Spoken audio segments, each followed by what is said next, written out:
السلام علیکم ورحمۃ اللہ وبرکاتہ۔ سامعین و ناظرین، آج کا ہمارا ٹاپک ہے دنیا کی حقیقت۔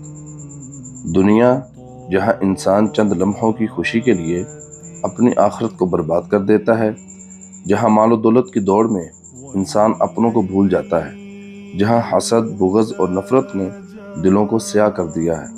کبھی سوچا ہے جس دنیا کے پیچھے ہم بھاگ رہے ہیں وہ چند قدم بعد قبر کی مٹی میں بدل جائے گی؟ اللہ تعالیٰ فرماتے ہیں سورہ عنکبوت آیت نمبر 64، وما هذه الحیات الدنیا الا لہو ولعب، اور دنیا کی یہ زندگی تو محض کھیل تماشا ہے۔ وَإِنَّ الدَّارَ الْآخِرَةَ لَهِيَ الْحَيَوَانُ لَوْ كَانُوا يَعْلَمُونَ، البتہ آخرت کے گھر کی زندگی ہی حقیقت زندگی ہے، کاش یہ جانتے ہوتے۔ تو پھر کیوں نہ ہم اپنا وقت، اپنی طاقت اور اپنی جوانی اور اپنا مال و دولت اللہ کی رضا کے لیے وقف کر دیں۔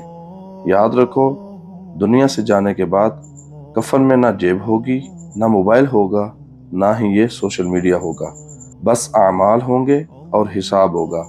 اپنے رب کو راضی کرو اس سے پہلے کہ وہ ناراض ہو جائے، اور اس کو راضی کرنے کے لیے ہمارے پاس وقت بھی نہ بچے۔